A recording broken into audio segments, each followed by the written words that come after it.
ایک درویش تھے جن کو لوگ میر گرامی کہتے تھے۔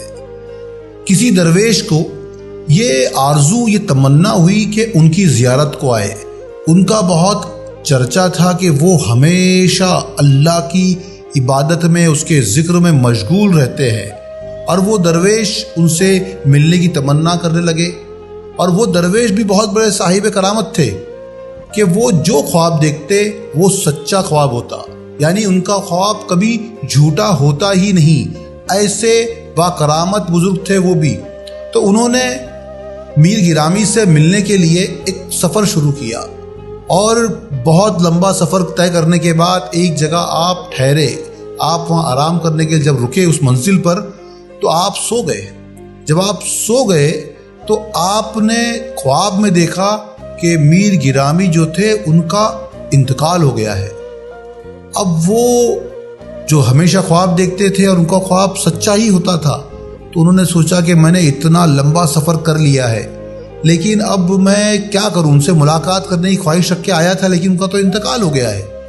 پھر بھی انہوں نے سوچا کہ اب میں یہاں تک آ گیا ہوں تو کم سے کم ان کے مقام کو دیکھ لوں، ان کے مقام کی زیارت کر لوں کہ جہاں وہ رہتے تھے، اور ان کی قبرگاہ کی جہاں ان کو دفنایا گیا ہے ان کی زیارت کر لوں۔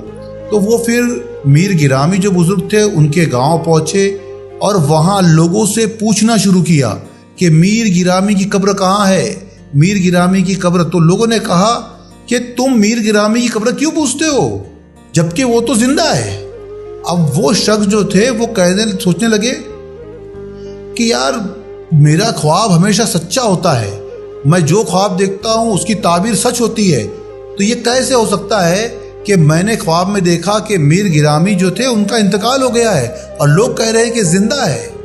یہ بات سوچ کر وہ حیران تھے، اور وہ میر گرامی کے پاس پہنچے، ان کے گھر پہ پہنچے، ان کی خدمت میں سلام کیا، اور پھر سارا ماجرا سنایا کہ میں ایسا صاحب کرامت ہوں کہ میں جو خواب دیکھتا ہوں وہ سچا ہی خواب ہوتا ہے، اور میں نے راستے میں فلاں دن فلاں تاریخ کو ایک خواب دیکھا جس میں یہ دیکھا کہ آپ کا انتقال ہو گیا ہے۔